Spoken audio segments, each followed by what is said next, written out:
génn leen ci liggéey na Mauritanie fii lañ koy bàyyi di ko fat fii kay am na lu ñu doxe Samba ñu wax ci discours bi nga xam ne le premier ministre démb am na ko fële ca Diamniadio mu mel ni Ousmane mi nga xam ne moom la ñu xamoon ci li nga xam ne moo di wax li mu xalaat wax li nga xam ne loolu la bëgg a wax moom la ñu gis démb fële ca Diamniadio daanaka daal moom ak ku fa mënti toog daal jël nga sa ndawtal ci xew. waaw c'est Ousmane. c'est ça son label. ça c'est la marque de fabrique de Ousmane. mu meloon neneen mooy jaaxal sénégalais. mais Ousmane discours bi mu prononcé démb. mais ça nous rappelle le Ousmane de l'opposition. Et Dieu merci qu'on n'a pas vu un Ousmane qui a été métamorphosé par le pouvoir. Ousmane daal tant que ñu ngi koy gis ci posture bi na jàpp ne gars yi ñu ngi ànd ak moom.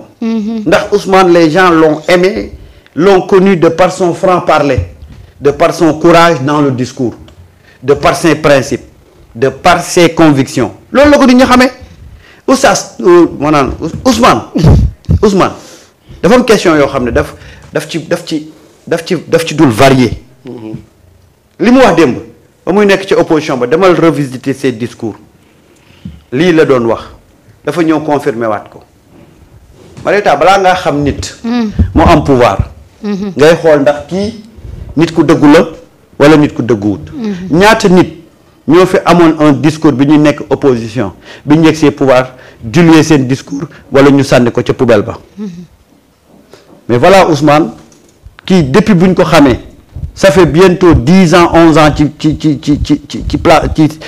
débat public bi il n'a pas varié dans ses positions. Ousmane des fois je me demande est-ce qu'il n'oublie même pas que Ousmane maintenant est le premier ministre du Sénégal mais dëggu rek a wóor gis nga dëggu di gëm combat bi ngay xeex loolu rek a wóor Ousmane li mu wax te démb xoolal li muy gàtt ca ba xalaat na ci FMI. waaw te lam ca waxoon ba muy nekk ci opposition ba moom la waxaat moo tax bu ma toogee di dégg ay nit naan dañ koy vaar ma leen vous n'avez pas compris le message de Ousmane. Ousmane démb discours am ça va au-delà de ñi toogoon foofu Ousmane xam nga ñan la doon waxal ces gouverneurs de la France là parce que nag dañ fi lancé ECHO. ECHO xam nga ñan ñoo ko bafoué. ñaari président xam nga ñan ñoo ko tardeel ñaari président Macky Sall Alassane Ouattara. jeex na ñoo tardé loolu tey tout le processus pour aboutir ci une monnaie commune. dafa am des gouverneurs de la France yoo xam ne ñoo ko bloqué. Ousmane lan lay waxal moom day xeex ba génn frontière yi. kay waaw. daa mel ni moom. Ousmane. wala li ñuy wax xale bu lëcc mais c'est ça que loolu moo tax nit ñi bëgg ko loolu moo tax nit ñi apprécier ko. te nag li muy kaas dara du ci lu mbiri boppam. tey boobu mais pourquoi la jeunesse africaine aujourd'hui porte le Ousmane porte le projet parce que question yi nga xam ne tey moom mooy interpeller l'Africain mais Ousmane moom la porté. Aujourd'hui s'il y a un véritable panafricaniste s'il y a un véritable acteur qui se bat pour la réalisation de la souveraineté africaine mais c'est Ousmane. amatul keneen sur la place publique amatul keneen. benn voix c'est pourquoi Ousmane aujourd'hui dérange les grandes puissances tey y a toute une machine bu ñu teg pour xool comment réduire cette force cette popularité de Ousmane là parce que xam nañ ne Ousmane impact bi mu am moom rek nga mën a réduire pour mën a am li nga bëgg ci Afrique. Fatima ana lan la Ousmane Sonko wax. waaw. amoon na am na ñoo xamante ni. dégguñu ko. mais Fatima dama bëgg nga jox ñu. li Ousmane Sonko wax. après bu ñu ñëwee ci jàngat bi on comprendra le message clair et man ci sama gis-gis dinaa wax nan laa ko gisee. Fatou jox ñu Ousmane ak discours bu am solo bi mu def démb ci fii Sénégal. Il faut du courage politique. jox ñu discours un exemple très simple, la monnaie pour la zone Afrique de l'Ouest. Et je demande à nos autorités, on a deux présidents de la République ici présents dans la salle, il nous faut avancer sur ces questions-là qui ont été résolues partout ailleurs dans le monde, quelquefois de manière unitaire pour ne pas dire la plupart du temps.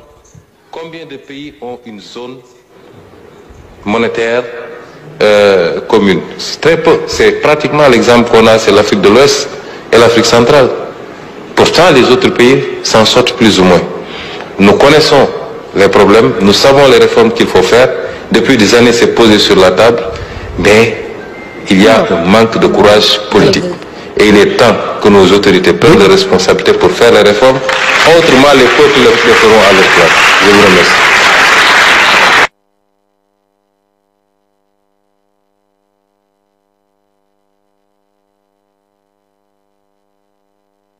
tontu na Macky Sall mam mi nga doon toog nii di wax.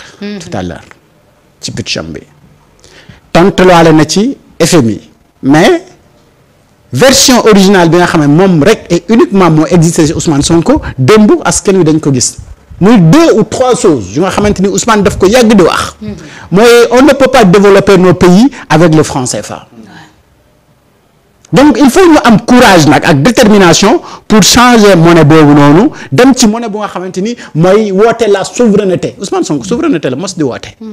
donc dans son discours parti bi li muy gàtt yi nga ci dégg mooy il faut courage pour dem ci souveraineté mais également il nous faut de la détermination et avec le franc CFA mais mënuñu am un développement donc il faut que ñu jógee fii te loolu pour ñu mën ko def il faut ñu waxante dëgg puisque am na sens su dajee ci benn dajee am ci ñaari président yu bokk ci zone bi nga xamante ni ñun ñoo bokk xaalis boobu noonu. mais kañ la ñuy def suñu monnaie commune. pourquoi ñuy dépendre ci monnaie bu nga xamante ni France moo ko garantir pour aspirer ñun ñu développer c'est pas possible lii la Ousmane wax. impossible. et il nous faut benn courage pour ñu def ko. est-ce que le Sénégal seul mën na ko def ak ñaata lay war a coûter le Sénégal pour sortir donc de cette monnaie franc CFA et ailleurs yeneen dëkk yi nga xamante ni dañu développer dañu am courage ak détermination pour am seen monnaie commune pour génn ci cette version de Ousmane Sonko mooy version bi ñu mës a xam te mësul a varier nga nekk dans l'opposition tu as le même discours tu es au pouvoir tu as le même discours.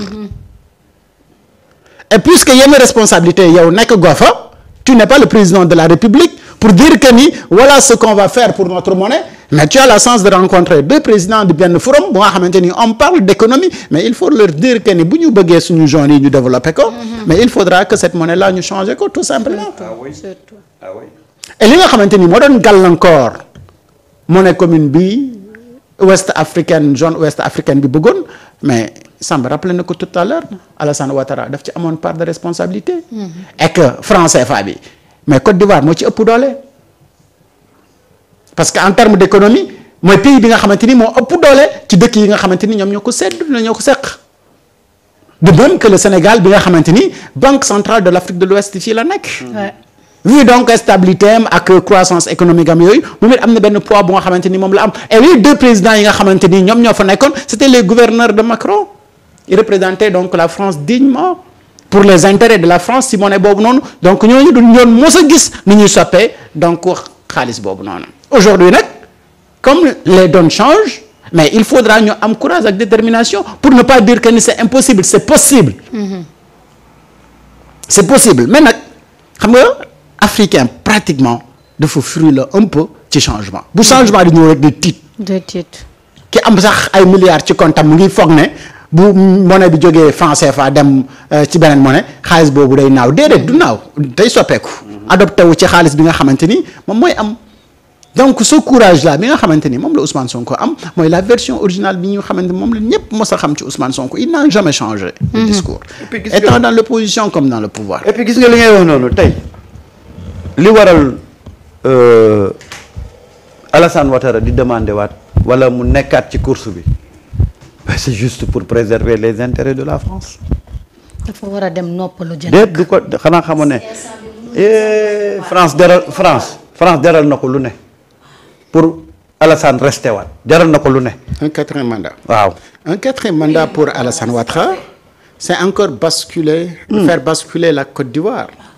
Et la Côte d'Ivoire a connu tellement de moments difficiles dans la vie politique qu'aujourd'hui je pense que la Côte d'Ivoire ne mérite plus jamais des moments difficiles pour la politique pour un président qui veut un 4e mandat et coaché par la France. mais France du jël risque si Alassane part kii ñëw est-ce que France dina ko mën a maîtriser. Aujourd'hui la France a perdu pratiquement toute l'Afrique de l'Ouest.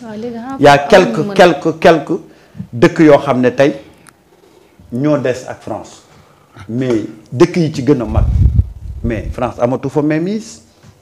Aujourd'hui la France ci Côte d'Ivoire la compte. Parce que Côte d'Ivoire nag boo jëlee Afrique de l'Ouest ben c'est le géant économique. Donc si la France perd la Côte d'Ivoire wala n'a plus de mainmise sur la Côte d'Ivoire France nan lay def en Afrique de l'Ouest. Il faut que Alassane continue à gérer les intérêts de la France loolu rek moo waral. mais malheureusement loolu nekkul intérêt wu ivoirien yi. dëgg yàlla yow sa intérêt jaamur moo la gënal sa intérêt. intérêt wu Côte d'Ivoire ce n'est pas Alassane Ouattara def un 4e mandat.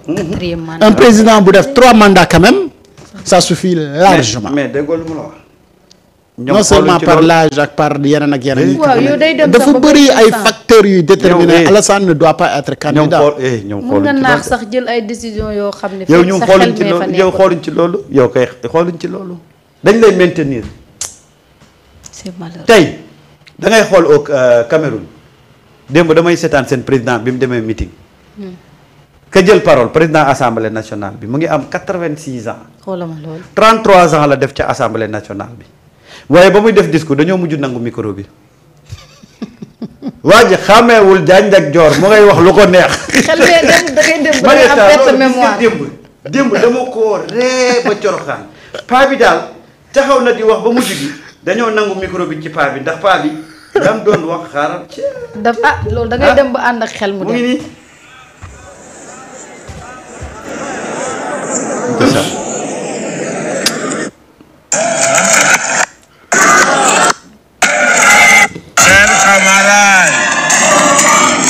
Celui qui vient de me parler, c'est mon collaborateur.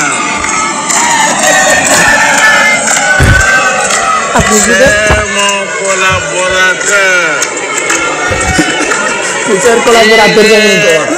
Avec moi tous les jours au bureau. C'est mon directeur de cabinet. Si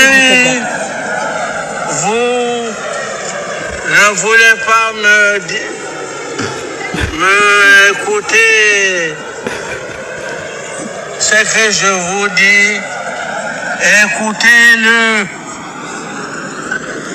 Vous allez à l'école.